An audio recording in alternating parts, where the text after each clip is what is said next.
We're live again.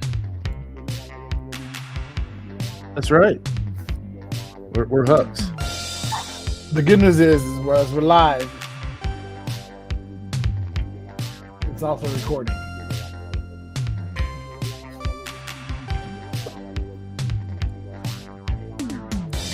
What is going on, world travelers? It's time. It is time. And if anybody's watching it because we're live, you know the cat's out of the bag. We've got a special guest today. If you haven't watched any of the video stuff that's on the Patreon, you might not recognize this guest because this is potentially only the second episode you've watched. But we got our friend Beer and a backpack returning. He is somewhere else in the world. Let's find out where he is, Big Sexy. What's happening? What's up? Good morning, good afternoon, and good evening. Whenever this is hitting your ear holes, I hope that it is good. I'm always happy to see Bear in the Backpack on to chat about his travels and his experiences, especially out down there in good old, how do you pronounce it? Oaxaca? Oaxaca, Mexico. Oaxaca, Mexico. So I'm looking forward to diving into it and hearing about his exploits and the beers and the backpacks and everything. So let's just hop right into it. What's going on, dude? Not much, guys. How's it been? It's been a little while since we've chatted here. Yeah. I would normally look up how long ago it's been, but I'm not doing it. So yeah, I was supposed to do that before here, and I completely forgot. I was going to see what country I was in last time we talked, but I don't remember. I think you were headed. You're either headed to Mexico. Or was it Colombia? Maybe. I mean, I've been to Colombia, so there's a good possibility there. Right. Let's. I can do my due diligence and check it out and see where my guy was last time we spoke. Yeah, but wait. So tell us about where you're at now. So now I'm in Oaxaca, Mexico. I've been here about a week, 10 days, something like that. I'm spending 3 months here, so this is actually the longest that I will have spent in one place since I started. I've got a really nice apartment here with a big kitchen, so I like to cook, so it makes it a lot more comfortable for me. Though it's a little hot, hence the fan in the background. It's been averaging like 94, 95 degrees, and that is just not typically my jam. But finding this apartment for this amount of time really just sold me. I've been trying to come to Oaxaca since I started traveling 14, 15 months ago. Finally just worked out. Price was good. Location's good. Yeah, so I'm excited to be here. I'm a mezcal fan, so I'm looking forward to doing some mezcal adventures. I'm going to take some cooking classes because Oaxaca is kind of the heart and soul of food in Mexico and considered one of the best food cities in the world. So, okay. And what part of Oaxaca are you in? Does Oaxaca have parts? Oaxaca City. So okay. The state of Oaxaca in Oaxaca de Juarez, or Ciudad de Oaxaca, city of Oaxaca. It's kind of like, I think it's kind of smack dab in the middle of the state. They actually just opened up a new highway. It used to take about 6 to 7 hours to get to the coast. Now they cut that down to about 3. I was going to ask how close was it to the coast, because anytime I go someplace, I want to be able to touch water. Mm-hmm. Yeah, I was considering that, but I met a couple at a cocktail bar the other night, and they just came back from, I think, Puerto Escondido, where they had a bad run-in with a cab driver who was trying to overcharge them and then wouldn't let them out of the cab, and they ended up spending a night in jail. So they had a bad experience. I mean, I've been traveling. This is my 52nd country, and I've never had any negative experiences with people anywhere that I've been. So it was interesting to hear that. Right. So I'm very fortunate, I guess, being a average sized guy with a buzz cut and a beard. And I don't look like a tourist when I go out. So let's say hypothetically, because you just mentioned that you're, what'd you say, 6 hours from the coast, or used to be before they built that highway? Right. Yeah. let's say hypothetically somebody decided that they recognize that you're in an apartment that's much bigger than just one person and they wanted to hop on a plane and come down there. What are the selling points for me to convince my wife to join me? Because I'm in, I don't give a shit. Let's go. But because I don't care what it is, what setting it's in, we're going to run around and have a good time. I'm going to go down there and figure out how to hypnotize people in Spanish or whatever. How do I get her on board? Well, let's see. I mean, it's a whole lot warmer than where you're at right now. It's sunny every day. Is it raining every day? Because it sure as fuck has been here. It is not the rainy season. It is the dry season right now. So hot, sunny, dry. As I'd mentioned, it is one of the best food cities in the world. So eating well is not a problem, whether that's, a street vendor with tlayudas, a little taco shop with plastic chairs. I don't know if I'm saying it right. Tlayuda. It's Tlyuada, I believe. It's okay. Sure, why not? Like a gigantic tortilla with refried beans and whatever other things that they put in it. It's just like every other Mexican food dish. It's tortilla, beans, meat, and then whatever extra. Basically anything that you want. Yeah. Sounds like mucho gusto to me. Exactly. It's just a very large version made on a comal on the streets or, in stalls or high-end restaurants. It really doesn't matter where you're at. You can find them. I haven't been to any fine dining yet, but I'm planning on doing a little bit of that while I'm here as well. I kind of got hooked when I was in Argentina. So having the ability to afford to go to fine dining is quite nice. I can't do that. Nice. I can't do that in the state you're in, Biggs. Right. Yeah, definitely not in California. You can get really good Mexican food here, just not at the price you're going to want to pay for it. Exactly. Yeah, when you're paying $18 for 3 tacos versus $1.80 for 3 tacos, big difference. Are you ready for how long it's been since you were on the show last? I am. We had you on the show August 23rd, 2023. August 23rd. Was that long ago? Yeah. You were in Mexico. Okay. You just really discovered that you like snorkeling. Oh, okay. I was in La Paz. Yeah, and you just found the Ground Zero Imperial Fuck beer. No, that was a long time ago. That's when I was in Romania because you had just been in Romania. Oh, right. But no, I'm not drinking anything so vulgar now. Today it's Indio, one of the local macro beers that I've found quite enjoyable here in Mexico. See, that would be the worst part about me pulling the trigger on what we were talking about. For me, because I haven't drank in 2 months, like either today or tomorrow, I don't know. So I'm going to continue trying to ride this wave for a little bit. And not if you come to Mexico, pal. Right. And it's just like, there's no reason for me to stop. And anytime I'm like, man, I just want to knock back a whiskey right now. My head just says, yeah, but you got to start the countdown over. Not that I'm trying to get to some fucking number or anything like that. I'm just trying to not be a fat fuck and feel like a little bit less of shit, which, that's a help with.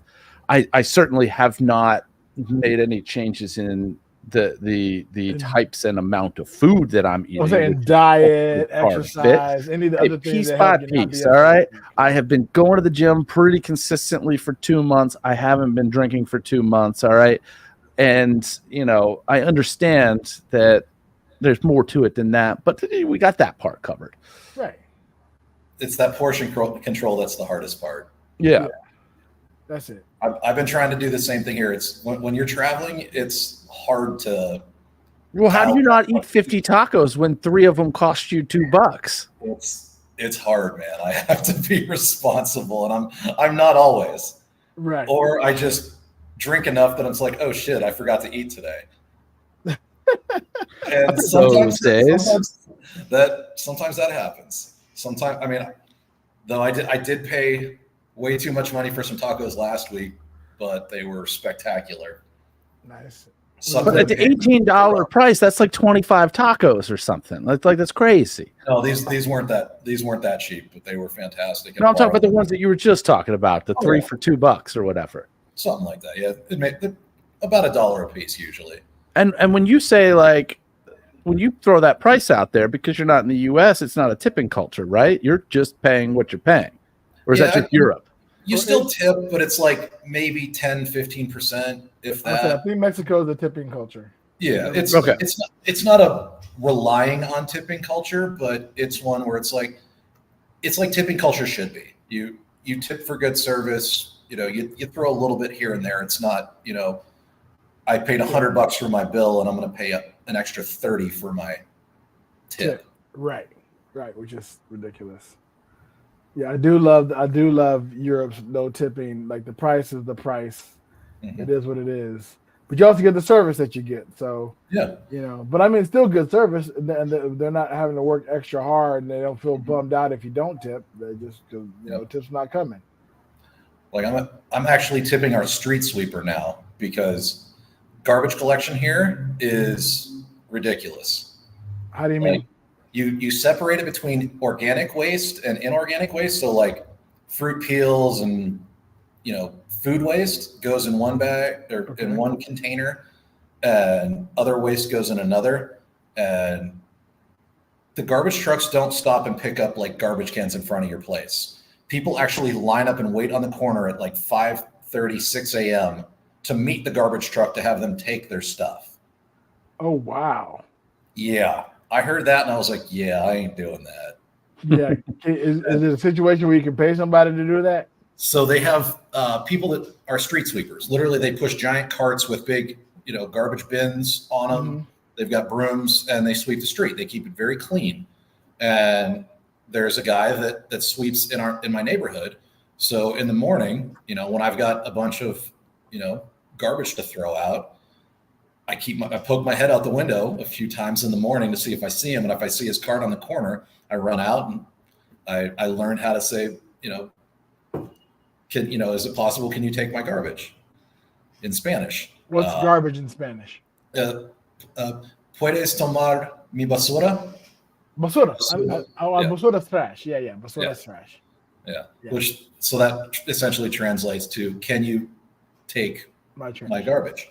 And so I run inside, I grab the bags, I take it out, and then I throw him some pesos to, thank him for doing that. What's the exchange rate down there? Right now, I believe it's about 16 pesos per dollar. It's kind of low right now. Right. Well, the dollar hasn't had the power that it used to hold. True. Back in the day. Mm-hmm. Found that out, in Europe when like, oh man, price is going to be so. Nope, it's going to be actually a little bit more expensive. Luckily, the cost of living is cheaper. Yeah, but, the one place that I've been recently that really hits financially, Argentina. Their economy is awful. Yeah, it's so bad. It sucks too because like it's such a beautiful country. I had some of the best food and drink and mountains of my life. So it's like you hate to see that their economy is so garbage. But I went to my first Michelin star restaurant in Mendoza. Mm-hmm. It cost me $115 for a 14-course tasting menu. Woo. Wow. That when I sat down at the table, there were a dozen wine glasses in a semicircle on the table in front of me. Yeah, I was very borracho that day. Right. very, very drunk. Right. It was to like a late celebration for my birthday and happy belated. Thank you. It was a couple months ago, but it was that and I wasn't there. So I get to say it now. I appreciate you. That and I just passed a new industry certification for my job. So I was like, all right, I was originally signed up for the 7-course. I was like, no, let's go for the 14. And you did a tour. You got some wine, like, because it was at a winery, because Mendoza. And then sat down, and it was spectacular. I mean, it's interesting traveling by yourself and going to restaurants and sitting at a table, but when you've got a dozen wine glasses in front of you, it's really not so bad. Plenty of friends. Plenty of friends. Yeah. Yeah. And now I was going to ask, do you because a big part of me traveling is I have to find a tribe. I have to find a group of individuals, whether it be expats or locals or whatever, uh, to make the place feel like home. Do you do the same thing? Are you're like a solo, like good solo? I'm the introvert. Like I wish I had those extroverted genes, but no, I can be extroverted in the right situation. Like I made friends with some people sitting at a bar the other day. Typically, that's how I make friends. Is I plop Right. down at a bar. If it's a cocktail bar, I'm usually talking to the bartenders, and that usually goes over well because I make cocktails. I'm pretty decent at it for someone who does just as a hobby. Right. So I can usually, build a pretty cool rapport there. Same with breweries. I just obviously love beer, and I swear I'm not an alcoholic. But no, I'm very much you don't go to those meetings, so no, you're not an alcoholic. exactly. As how it works? This T-shirt. Yeah, that's how you don't know that. That's how that works. Yeah, you're only an alcoholic if you go to those meetings. Otherwise, you're just a drunk. Exactly. No, it's funny because I drink less while I'm traveling than I do when I was living in DC. So, like Judge, I'm trying to be less of a fat ass. I want to get back to feeling light on my feet. Oh, I haven't felt light on my feet. I like to hike up mountains and stuff. So yeah, that's where we differ. I mean, I like to go out and meet people. You like to hike up mountains and see shit. Like I want to be that kind because I know the view is incredible and beautiful and marvelous. But man, I do love a good wheel. I want to ride on something. I want to roll somewhere. If I get an electric dirt bike to go up a mountain, I'm in like Schwinn on a twin. But just walking. I'm old, so my body. I need to get fit. I think all three of us are on that train. Yep. And especially with me being back in the States, it has been a fucking struggle. Oh yeah. Because I don't walk as much. I've had to lower my step goal. My step goal in Spain was 10,000. I've lowered it to 7,000, and I still don't make it every day. Mm-hmm. But the food is delicious and fattening. Mm-hmm. It's tough. It is really tough. Yeah, I found that whenever I get to a new place, or even before I get there, mapping out a route that I can do laps. Just go for a walk in the morning. I'm an early riser, so it's easy for me to just wake up, throw some shoes on, and just start walking around the neighborhood. Right.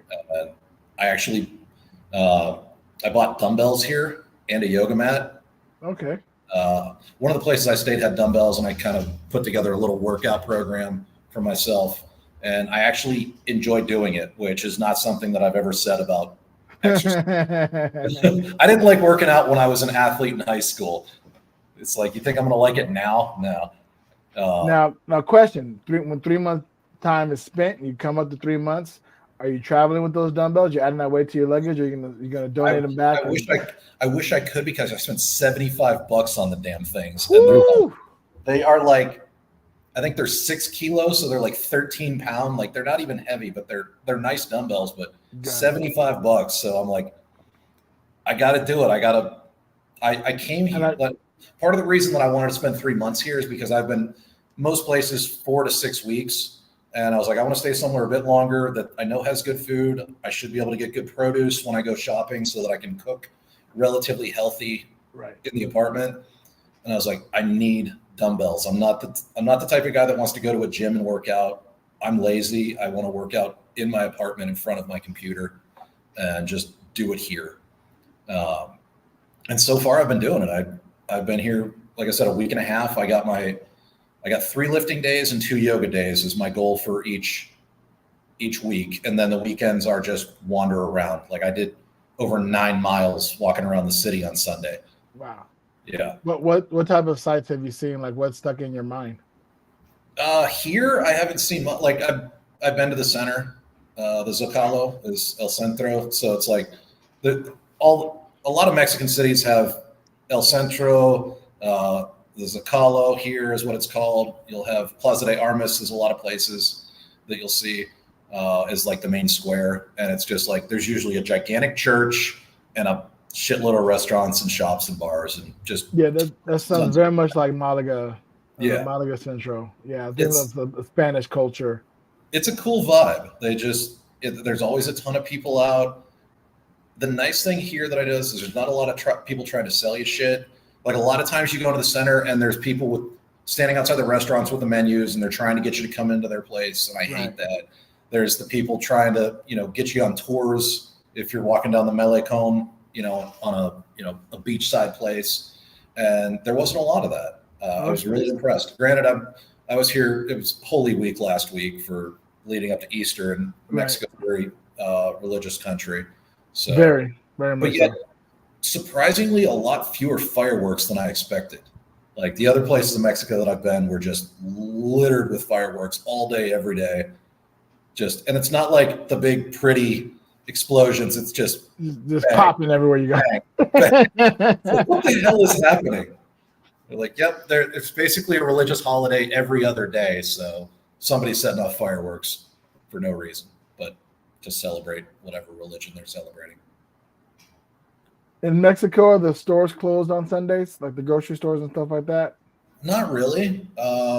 Easter Sunday was obviously very different. Easter Sunday, yeah. So that was everything was generally. Yeah, but in general, no, everything's pretty much open. That took getting used to in Spain. That was brutal when I was in Valencia. The whatchamacallit, siesta time where they'd shut down everything from like 2 to 5. I would be volunteering in the morning, get back at 1, and then have to walk back to my apartment. And it's like, okay, I want to go to the market and get some stuff so that I can cook lunch. It's like, nope, you got to wait till 5 now. And I love that city, but God, that took some getting used to. Yeah. And for a late riser, that's really tough. I'm a late riser. You're really early in the morning. So I get up, 10:30, 11. So right around 1 o'clock, I'm ready to go out and see things and do things and get my tasks done. It's like, oh, fuck, now I got to wait till 5 if I want to go to this place or, But Spain goes out real late. So like a lot of times people weren't going out to eat dinner until 10, 11 or midnight. Right. So it's like I could see how you could probably fit into that and just be like, good to go. That might be why I love Spain so much. The issue I have with Malaga is that the train system stops running like at 11, like the last train back to where we're staying, like 11, 11:30. And I'm like, well, if dinner's at 10:30, stop. The train should go until 1 or 2 o'clock in the morning at least, or 24 hours maybe. Mm-hmm. I wouldn't complain. I'd pay extra. The transit in Valencia, but I don't remember because I didn't go out really late a lot there, and that was several years ago. I don't know if it ran deep into the night or not. But you're also an early riser, so you're probably. I am now. I wasn't as much back then. Oh, gotcha. That was like 2017, 2018. I recently saw this picture of the public transit systems, the train systems, between the U.S. and Europe. And let me see if I can pull that up and share that on screen, because it was, for anybody who's only audio, Big Sexy is going to show you a picture of somebody with an afro sitting beside somebody who's shaved their head bald. Just so you know. That is a perfect explanation. What's the casino situation like down there? You got gambling halls? I've seen casinos in several places that I've been. I don't know if I've seen one here in Oaxaca yet, but I lived right next to one when I was in Peru, in Arequipa. Proper casino or one of the? We talked about the Spanish ones, and they're basically like a little more than what you'd expect in a Vegas gas station. And I'm curious as to what are they real down there? Like, obviously they're not going to be grand scale, but right. like they're not they're not the Bellagio or the Wynn. They're more like a little bit bigger than the gas station. I haven't actually been inside them. I've walked past them. I think there was actually 2 right near me in Arequipa, which I liked that city as well. That may be a place that I consider going. I'm probably going to go back there. The food was really good. There's some really nice landscapes outside of the city. It was consistently 72 degrees and sunny every single day that I was there. That So sounds that was amazing. enjoyable. The only negative was, well, the big negative, one of the only, was the horns and the car alarms. And walking down the Horns like car horns, not like vuvuzelas. Yeah. Okay. Exactly. So, Right. So there's like no traffic control there, literally none. Like no stop signs, maybe a couple red lights on major intersections, but people would come up to an intersection and then they would just beep, beep, beep, slow down a little bit and then proceed through to make sure that the people coming perpendicular to them were aware that they were coming up to the intersection. And I spent in the apartment that I was in, I was like on the 7th floor. I was kind of away from all that. It wasn't bad because I wasn't on an intersection, but I spent one night in a hostel downtown, and it was apparently a busy intersection because all night long, beep, beep, beep, beep, beep, beep, beep. It was awful. all right, can you see the screen? Is it sharing? There it is. That's incredible. Isn't that insane? So, listeners, if you're not, we as you're listening, what I'm sharing now is a picture of the passenger trains in the U.S. versus Europe. The U.S. looks like the first time you drop your iPhone and crack the screen on the ground. Yep. And there you go. The Europe version looks like when you get pissed at it, you smash it with a fucking hammer. Those are the different lines and webs between the two countries. And when you're in Europe, you feel it. Like, oh, the train here, the train goes here, the train goes, man, why isn't U.S. like this? Oh, there's not that many passenger trains in the U.S. U.S. needs to look like Europe, in my opinion. 100%. I think if it did, we'd be a much better place. Infinitely, yes. In my opinion. Well, I mean, it won't. No matter how much we'd like it to, it's not going to look like Europe only because there are big swatches out there in the West where there aren't any people. But right, you know, overall, yeah. Also, you know, the Rockies. Right. I mean, we do have land. What am I trying to say? Landmarks, not landmarks, landscapes, and that prevent that type of things. But still, you could do a train from the Bay Area to the Southern California, and then up in the Bay Area, you can hit the top northern part of the country, and hit the south, and there's places for it. Yeah, is what I'm saying. It could happen. I think one of the major factors of that not ever occurring is the fact that we're now a country of 330 plus million people, and a lot of that land is privately owned. And I doubt that any politician is going to be like, yep, we're just going to use eminent domain to just put all these train tracks in, and we're going to run it right through your land. That part. I mean, it would take a big overhaul, and a big overhaul in a lot of communities and a lot of whatevers. And I get it, I understand, but you've got it right. You've got to figure it out. So like I'm going back when I come back from my check-in in September. I'm going up to my hometown for a couple weeks, and to get there, I have to fly from DC to Pittsburgh, and then from Pittsburgh, I have to take a bus that only runs once a day north a couple hours to then get picked up by my family and have them do a hour and a half round trip, all of which would be just like a 5-hour drive if I wanted to rent a car. But I priced rental cars the other day, and for 2 weeks it was $5,700. Did it make you vomit a little bit? Yeah, I was like, I know it's expensive. I spent typically $500 or $700 a week, but this is like substantially more than that.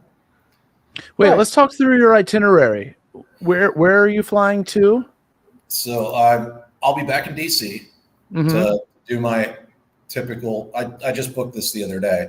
I fly back into DC in September to do my quarterly check-in for the end of the year, and then normally I would come back in December. But I talked to my boss. I was like, "Hey, when I come back in December, there's just nothing to do. Everybody's done for the holidays and all that jazz, and then I've got to go up to northwestern PA, and typically I rent a car, and it's just a hassle and it's expensive.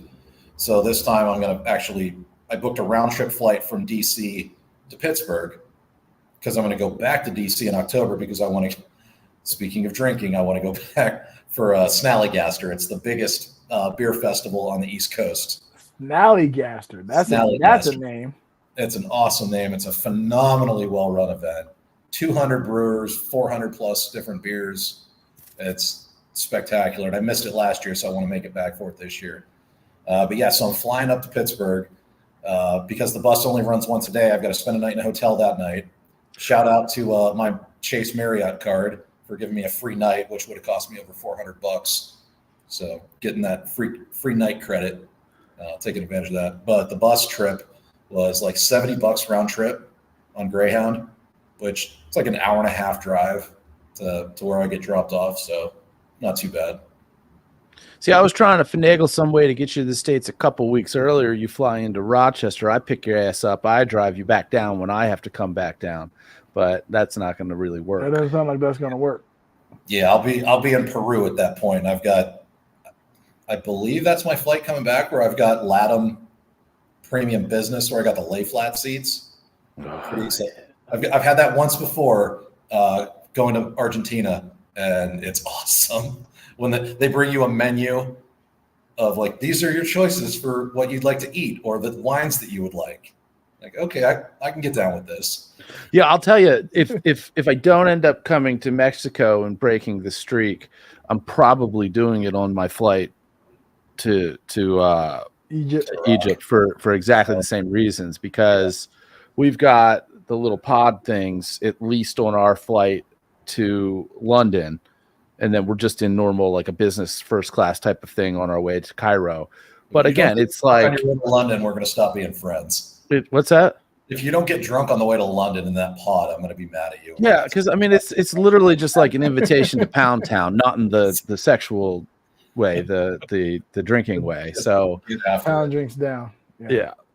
Because I just like it's kind of one of the things that I'm not often willing to spend a shit ton of money on, except and when it's that like, oh, you're going to be on this flight for 7 or 8 hours. I'm like, okay, it better be, let's lux it up. It's time to spend this money. I mean, those round trip flights, motherfucker, holy shit.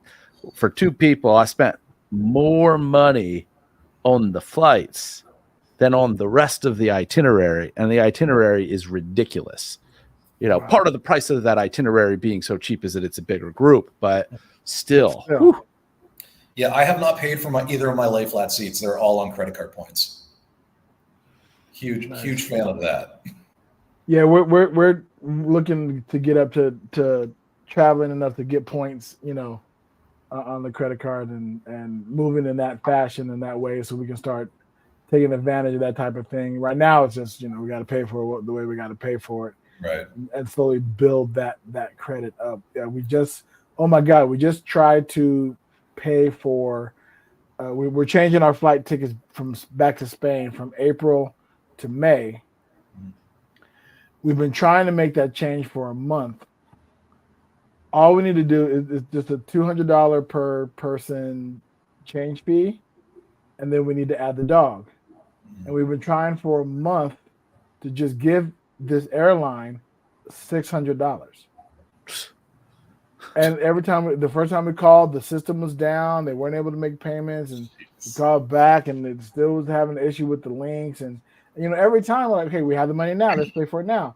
And it doesn't work out. Well, we have other shit we need to buy and need to do that we're willing to sacrifice to make this change. So then once we get the money back up again, okay, let's try it again now. Again, tried it today. We now have to wait. And get this. They said, well, we're having some issues. I need to send it to the back office. Somebody's going to call you anywhere between 6 and 24 hours. Who gives that kind of fucking window? Comcast.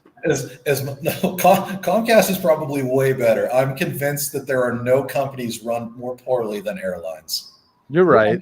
And they're very complex and all that jazz, but the way they treat their customers and the way they treat their staff is truly awful. I've got a friend who's a flight attendant, and some of the stuff that she's told me, I'm just like, how does anybody work for a company like this? And I was thinking about looking into it, as I was starting to look for work and everything. I'm like, maybe a friend of mine just became a flight attendant. Yeah. That is a thankless job. And I'm maybe. Well, he loves travel. Matter of fact, I had him on the podcast. My friend Kevin, we did an interview together. He loves travel, so he's happy to be able to go and take some places and see stuff. So he kind of likes to live that life. And I'm like, well, that sounds great. Except for I'm not in that kind of position, right? I'm, I got a wife, got a dog. But do you fancy yourself a whore, Big Sexy? A little bit. Okay, okay. I just want to make sure because you only get paid when your legs are in the air. Yeah. That's true. And that's the thing is you don't get paid, and they don't get paid until they close the door. Close the door, yeah. Close the door, right. Yeah. Now, for me, it would be just the experience and the work, and I know it's not a whole lot of money. And again, I don't, need. I got a wonderful wife who helps support and everything like that. It'll be just a little bit of extra income. So those type of things, like I wasn't trying to make a living off it. The hard part again is the lack of control of schedule. Yep. When you start off, you don't quite have a say in. So the stuff like that puts me on balance. And then after they said 6 to 24 hours, no later than 72 hours. Because you don't fly 1 million miles a year and spend ungodly amounts of money. They don't care about you. They don't care. They never will. And I'm not saying that about the individual, customer service reps or the people that actually work on the planes or fly the planes. About the people that make the decisions. They really don't. Yeah. No, so we're playing the waiting game again. I've had wonderful flight attendants. Funny, courteous pilots. We had an issue coming here where the seat next to me didn't have a life vest in it, so we had to wait for someone to go get one. But one of the attendant forgot that he didn't bring it back, and they closed the door, and we started to pull away from the gate. So then we had to stop, go back to the gate, reopen the door. The guy came back with the life preserver or the life vests. Wow. Put them underneath, and then we got closed up, and we got to head out again. But because they had the pilot did his security check and all these other things. I'm sure there was some drama that they had to put up with after the fact. I'm sure. But and it's like, you mean y'all don't have extras? What's up? Right. Yeah, just it's like I'm grab pretty one sure in the back. You got something in the back. Where did it go? That is a good question. That's a good question. Because we were literally the first two seats. I was sitting in. Because it's not like the blanket and the pillow that they sometimes give you when you're in business or first class that somebody might walk. Nobody's walking off a fucking plane with a life preserver. I bet one of the attendants forgot their little go bag that has the demonstration stuff in it, and they just pulled that one. And those things look like they're sealed like it's an evidence bag. Yeah. Because I'm sure that they have to be tested and certified like fire extinguishers or something like that. But I'm like, the lady whose seat it was that was sitting beside me, I'm like, we're not flying over the ocean. We're flying just straight from Dallas down to the middle of Mexico. Can we just, I'm like, she can use mine and I'll hold on to something. I think that's a little bit more actual than the speech they give you when you're in the exit row. Just a little bit more. I was in one of those on another flight recently. I'm like, and I haven't sat in an exit row in a very long time. So I was like, you have to give the verbal yes. I understand these directions and I am willing and capable of assisting in an emergency. Yeah. When I was flying solo, when I was doing little trips here and there, I would specifically ask for the exit seat. Every time. More leg room. More leg room, but now with the whole Alaska airline fiasco, don't put me near no doors. I don't want to be near a door. Gotcha. Yeah. See, I don't do that. And I understand the utility of it, but I don't do that because I plan to be asleep 90% of the time before they're looking for their verbal yes. And I don't need some motherfucker poking me. You know what I mean? Like, I have trained myself almost all the time to be able to just be like, before that plane rolls back. So I can't sleep on planes. It doesn't matter how long or how comfortable the seat is. Like the first lay flat that I had going to Argentina, didn't really sleep. I watched like 5 movies, drank a whole bunch. No, I try to get the first seat. I like to be directly in front so that I can't put my bag at my feet. Right. So that I get that extra foot wiggle room because my bag has to go above me. Right. And I had actually on the way here. See, you do that, but I've realized that by trying to target that seat, there's a 70 to 80% chance that you're going to be sitting beside somebody who smells bad. I have not had that unfortunate. Because a lot of times you get the people that have medical needs to be there, and the hygiene's not always on the up and up. You know what I mean? Like, I've been pretty fortunate. I haven't been by any. Oh, great, judgmentalist. Now you just cursed him. Yeah. Now you just cursed him. Next time he takes a flight and gets that front seat, he's going to be sat next to the stankiest individual. Yeah. Knock on wood. Here, can you hold this? And then he hands you a colostomy bag. Yeah. Yeah. With a flight. No, I was actually I travel carry on only. I've got beer in a backpack. I carry 2 backpacks. I've got a 40 liter and a 22 liter. So one on the back, one on the front. And as I was getting ready to board, I think it was at Reagan in DC, the guy at the gate tried to get me to check my bag. He's like, it doesn't fit. It's not big. It's like, it's too big. I'm like, I've flown at least 20 times this year and I've never had to check my bag, which was a lie. I've had to in like 2 tiny ass planes. And I'm like, look, it squishes. I get on the plane because it was a fully full flight to Dallas. And sure enough, there were like 3 empty spaces above me when the doors closed. So like my bag fit, like he got a tag, put it on, but it was like sending it to some other place. I was like, whoa, I'm not going there. He's like, oh shit. I'm like, yeah, my bag would have been sent elsewhere, but because I paid attention, I was like, no. And then he went back. I'm like, dude, it'll fit. I guarantee it. He's like, okay, go ahead. And I just got my ass on the plane. And I'm not the most assertive person. I'm really not. So this was one of those moments where it's like, and I got up at 4 a.m. to go to the airport, and I'm like, dude, you are not checking my bag. Right. Like, I know this thing fits. I've been in so many planes in the last 14 months that the only times that I've ever had to check it was like, I was flying out of Manizales, Colombia. And I think once flying to Manizales probably, where it's like, the overhead compartment barely fit my little bag, let alone my big one. Right. Yeah, it will fit. I will find a way. And most of the time that I've been flying, I'm usually able to weasel my way into taking my little bag and putting it up there as well. Especially if I've got my bag in sideways, because putting it up against it, and then I can sit comfortably for the rest of the flight. That's a beautiful thing. Yeah, it's tough for us because we have a dog, and he comes with us in cabin. And so he has to be underneath the seat in front of my wife, right, and cannot come out for any reason whatsoever. We have gotten better. That's crazy because I've seen so many people with their pets just like on a leash going onto a plane. Yeah, they're supposed to and it's different for the U.S. Right? In the U.S., it's not that drastic, but internationally, especially in Europe, the specific. The bag has to be a certain size, and the dog has to be in the, because they don't recognize service animals the same way they do in the U.S. Right. And it's annoying, understandable, but annoying. Definitely annoying.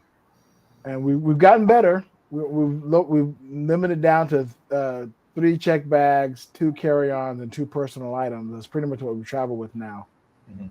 I'm trying to get it down to just 2 check bags. You know, I'm limited. Like now that we come back, I have a clear idea of what needs to come with. You learn quickly. You do. You do. That is one of the first things I learned when I first started traveling is don't overpack. See, I'm trying to convince my wife. But you don't know that at first. I'm trying to convince my wife on this Egypt trip to not pack anything, clothing-wise. Maybe some essentials, but buy shit there because their economy is absolute garbage. Our dollar's gold there. And then find some place to donate it when you leave. And leave. That's what I'm doing this time around in Spain. Like, I'm only taking I have a t-shirt problem. I can admit that I like t-shirts and I buy a bunch of t-shirts and I have a fuck ton of t-shirts. Normally hanging up on the wall right over here is a t-shirt blanket, one of the quilts that I had made of my family reunion t-shirts, because again, these shirts I'm not going to ever wear again. Mm-hmm. And I still want the memorabilia of it. So I created one of those. I went to one of those, my t-shirt blanket type sites or whatever. Nice. And they made me love it, but it was wonderful. It was great. And I'm okay. I can do that for some of those. I might do that for my ice cream social t-shirts, because of course I want to buy one of every fucking design and a variety of colors. So when we went last time, I packed. Oh man, I need to represent Marvel, so I got 3 Marvel t-shirts, and I need to represent Star Wars, so I got my 3 Star Wars t-shirts. And then everybody needs to know I'm a Prince fan, so I got my 5 Prince t-shirts. And I said, oh yeah, and I got these 2 t-shirts with my name on it, and I need just some generic t-shirts just because I need undershirts, whatever. So I packed those. Man, I don't know if you know this or not, Justin. We left here with 6 large blue backpacks. You ever seen those really large blue travel bags? Probably. That like have straps, but they're like body length. Yeah. They're like what? They're like body length. Oh, geez, no. Yeah. So we left with 6 of those, plus carry-on, plus personal items, plus we had our doggy crate.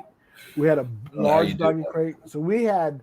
When I say we had too much luggage, understand that we had way too much luggage. And ideally, the plan was gorgeous. We were going to drive across country.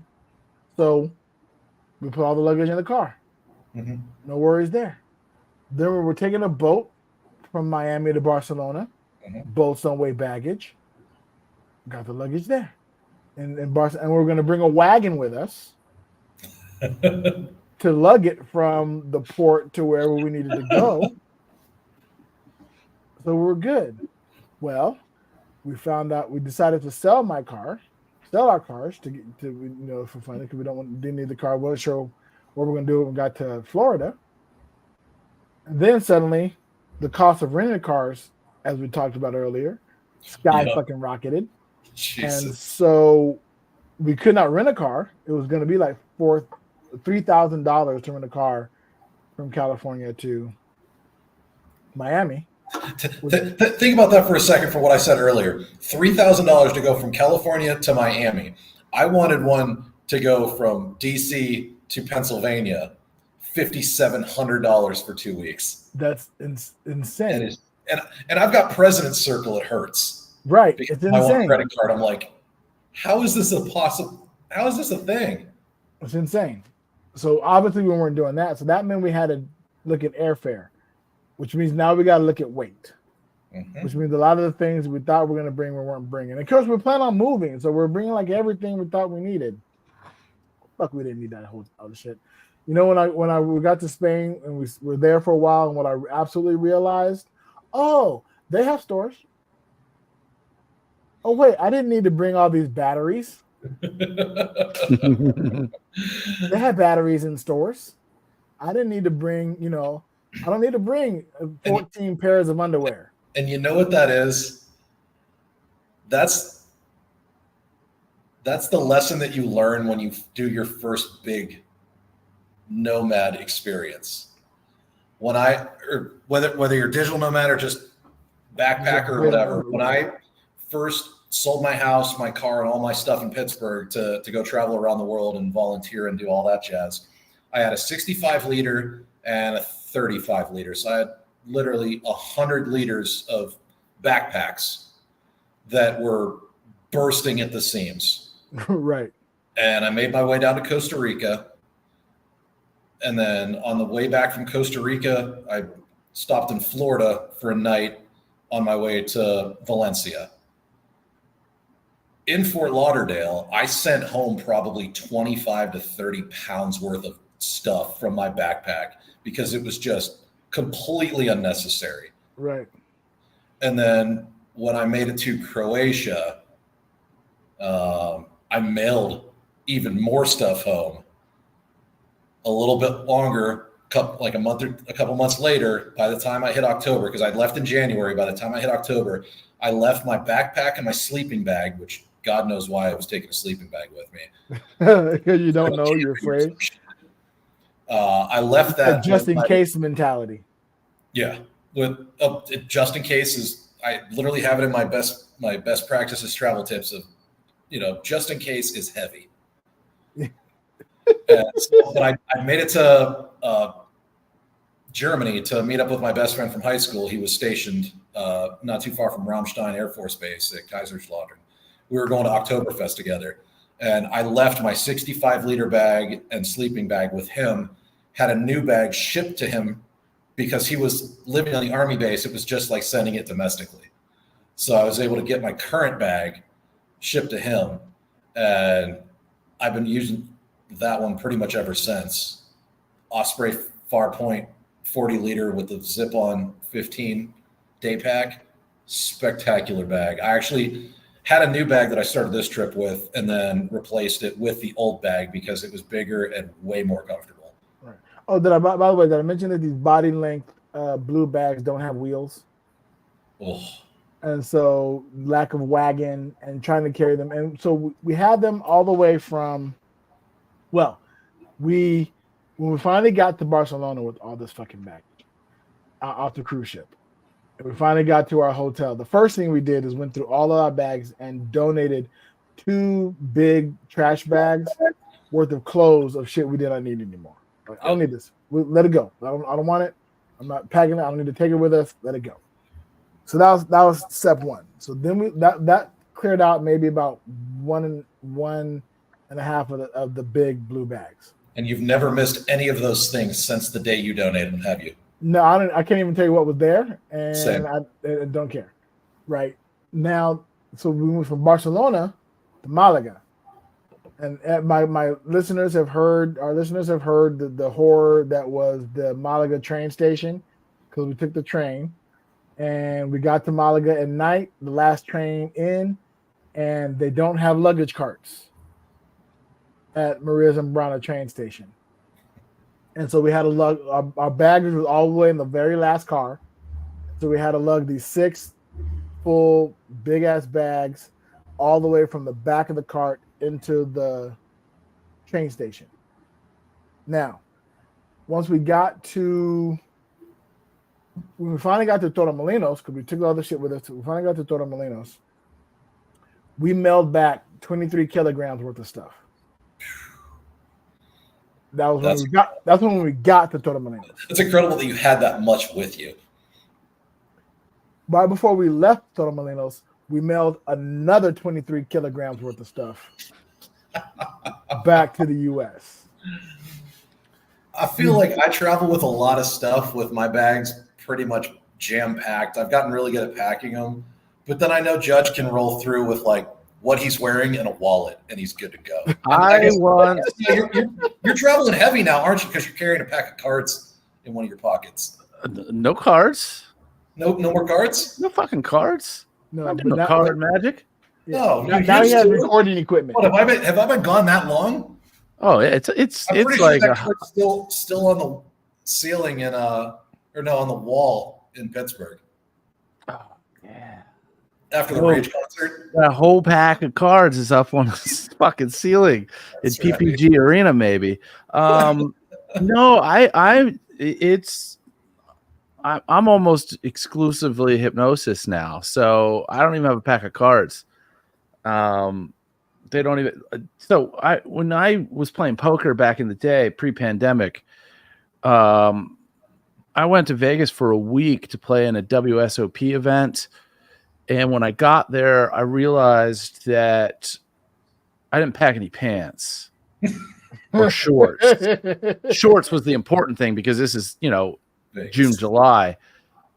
And I just didn't fucking care and rolled with it. I wore the pants that I wore on the plane the whole fucking week. I had underwear, I had socks, I had shirts. Yeah, But pants, just the pants that I came with, and I was A-okay with it. Like, I just, none of that shit matters to me. The only thing that I feel like if I didn't have it when I got there that I would really need to get would be like a toothbrush and toothpaste.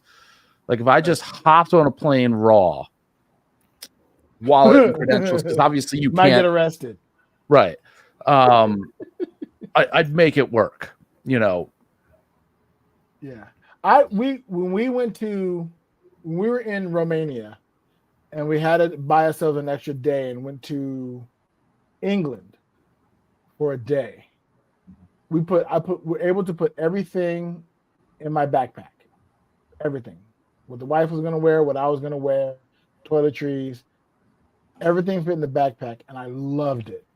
It's a great feeling, isn't it? I loved no checking bags. We just got the backpack. Mm-hmm. I think I took my backpack, and I think her carry-on, because she needed. I think we took her carry-on. I might have just been just our backpack, just my backpack. And I've talked to again. We're doing this here. I do interviews with a bunch of different nomads, and talk. One of the things we really like to talk about is how do you pack, how do you travel, whatever. My friend Nikki, who's traveling around Southeast Asia and other type of stuff, and she fits everything. She actually did a tutorial video of packing her backpack and everything she takes in the backpack. Now, I will admit, smaller girls have a little bit easier because their clothes don't weigh a whole bunch. Big guys, we got heavy ass jeans and bulky, shit, whatever. So it takes a little bit more room. But I believe if we pack it right, I think we can get it down to just, a bag of our clothes, another suitcase for Fox's stuff and other stuff that we need, like whatever. And then, like, this time around, I'm bringing my PlayStation. So that's definitely going in the carry-on, and my other electronic equipment can go in with that right there. So cover that. Hold on. There's a thing. I would check that. There's a thing. Wrap it up. I don't know what it's called, but there's this device that it's a third-party company that makes it, but it coordinates with your PlayStation. Okay. You buy this thing, and it's like two little paddles that like link onto your smartphone. And then there's an app that actually connects with your PlayStation account. You can play all your PlayStation games from your phone, where your phone I is the hate screen. that shit. Okay. So I hate playing things on my phone. I mean, I hate playing like regular games on my phone. I like and every place we've been to, has a TV that we can plug into. You might be able to screen it to that. I'm taking my PlayStation. I'm already ready to adjust for the weight. Like, I don't mind. I'm okay because I'm taking less other shit, right? Like I'm taking all my personalized merch, like all that's coming, and that's gonna cover my T-shirt. I have at least one Prince T-shirt, one Marvel T-shirt, one Star Wars T-shirt. I have 3 swag shirts, maybe a 4th, right? And then one ICS T-shirt. So 8 shirts. That's what I'm wearing. 8 T-shirts, and they all fit nicely. You lay them flat. Boom. Done. Right? I only need 1 pair of jeans and 1 pair of nice pants, some shorts. And again, maybe not even the shorts, because I can buy shit there. And I can donate before we leave. So I'm looking forward to that. Holy shit, you guys, we've been talking for an hour already. Yeah, it happens. That's how we roll, man. Yeah, I like it. Like having these conversations and chatting and talking. Man, Justin, it's always great to catch up with you. We need to do this live one day. Because I I'm, realized if y'all want to pop down to Oaxaca, I've got 2 beds literally behind me. all right, yeah, I will. I definitely have Just to hop on figure a that out. plane. You know, uh, does the place you have accept dogs? Because or anywhere near you, we'll figure it out. I mean, we'll see. We'll see what's happening. If we come to Mexico, it'd be I'm me, here. the wife, and I'm here until mid-June, okay, something like that. And then I fly yeah, back to DC for a week, and then back down to South America for. nice. I'm excited. I'll be adding 2 more countries to my list. I'm at 52 now. Then I'll be spending 6 weeks in Paraguay, Okay, in Asuncion, in probably the nicest apartment that I will have ever stayed in. Pretty excited for that. And then even more so, then I go to Brazil for 12 days. you haven't been to Brazil yet? I haven't been to Brazil yet. I'm going to Brazil for one specific reason. I'm going on a Pantanal tour. Pantanal is the world's largest wetlands. Okay. And it's also the #1 place in the world to see jaguars. So as Ooh, wildlife photography is one of my hobbies, I'm going on a tour down there, going out on boats and photographing jaguars on the banks, hopefully seeing some cool shit. nice. I'm also very much a bird nerd, so photographing all the birds and all the other animals that I see. So super excited about that. And then back to Peru for I think 5 weeks, 4 or 5 weeks, in Trujillo, over near the coast. So that'll be cool. Awesome. We'll definitely have to have to have you back on after the Peru so we can hear all about the Yeah. Jaguars and the Peruvian and all that kind of good stuff. Judge, you got any shows coming up? Always. In fact, I'll announce it on the next episode. Got it. I got some big stuff that's worth talking about at more length. But yeah, go to betweentwominds.com. We've got a fundraiser show that's coming up for the local high school marching band. So tell a friend that's in the area, or if you're relatively close to the area, make the trip because it's for a good cause. We're going to be doing a similar type of fundraiser show for in June, end of June, for a gal. It's a benefit for a gal who's got stage 4 cervical cancer. Oh wow, okay. And they've been doing a lot of fundraiser stuff for that. And I approached a friend of mine who's part of that. And I said, hey, if they want other stuff, we're willing to do a show. And I gave them kind of the terms, and it all seems to be mutually beneficial. One of the things that they did as a fundraiser was one of those like guest bartender nights at some establishment on like a Monday or a Tuesday. Nice. And when we went to this thing, it was like people falling out of the building. And I'm like, is this all from you? And he's like, yeah. I'm like, okay, that fundraiser show that we were talking about, if this is the draw you get, let's do it, man. Cause we're going to raise like 10 grand in a night or something, maybe more, but 10 grand just from ticket sales. So that's happening. Let's see, that should probably be up on the website actually by the time that this episode drops. Obviously for everybody that's seeing this live, Which is probably nobody. There's 2 people in there. Yeah, I'm almost positive those 2 people are me. Okay, so the tickets will be available by next week for sure. By the time that this episode regularly drops. So yeah, that'll be at the end of June. Cool stuff. Awesome. Well, and you got any other big things happening for you, Justin?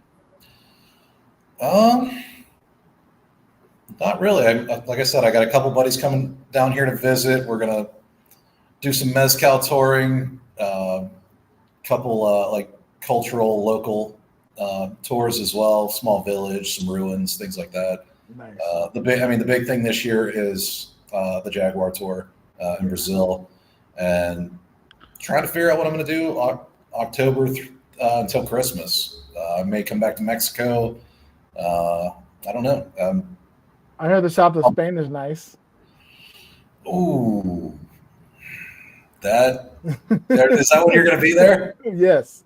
So ideally, we both applied to be auxiliary conversation assistant for Spain. If we get that program starts October 1st, and we will be somewhere in Spain hopefully doing that until June. Okay. Yeah, so that comes with like a visa and health insurance and all that kind of stuff. Our number one, of course, is Andalusia. We're hoping to be placed in Malaga, somewhere near there. Our second choice is the Canary Islands. Nice. So we'll see. I what highly happens recommend there. Valencia. Yeah, well, maybe. If there's other options, I highly recommend it. It's the only place I've been in Spain, and I genuinely loved it. Right. Yeah, I want to go. One of my, listened to Penn Jillette and Hondros stopping ground. Yeah. stopping grounds is Valencia. So I definitely want to go check that out and see stuff around there as well. And then the third place we chose is Ceuta, which I never heard of. And you had there's a list of places in Group A, a list of places in Group B, and a list of places in Group C. And in the Group C, where Ceuta was, I said, well, you know what I did? I looked at every single place and said, what place is near water? Okay, Ceuta is near water. You win. So nice. we'll see where we end up. But I was hoping to say that, we finally locked in our flight back to Malaga in May. I thought I'd be saying that before I got on here. Nope. Still got to wait somewhere between 6 and 72 hours before I hear about that being locked. So listen, by the time you hear this, hopefully it'll be confirmed. But you'll know next episode because I'll be sure to talk about it. And to our listeners, if you want to be a supporter of the podcast, we always welcome your support. Go to bullwiththebutthole.com. Speaking of supporting our podcast, big shout out to our sponsor. I want to give a shout out to cruisehabit.com. Judge, do you have their ad read pulled up? Nope. Okay, good. Me neither. So just know that Billy and Larissa run cruisehabit.com. They provide information regarding cruise ships. I'm doing this all by memory, by the way. I don't know how accurate this is actually going to be, but still, they do information about cruise ship and cruise lines. Go to their website. Oh, that's right. Feeding the ducks. Yeah. Go to their cruise ship and go to their website, cruisehabit.com. where you can hear all the information regarding cruises, cruise lines, and travel. I promise you'll get good information at cruisehabit.com. Flash, big, sexy nomad. Yeah.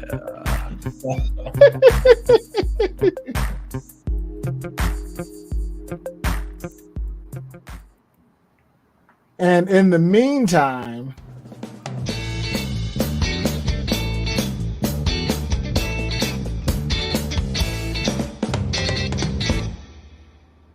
safe travels.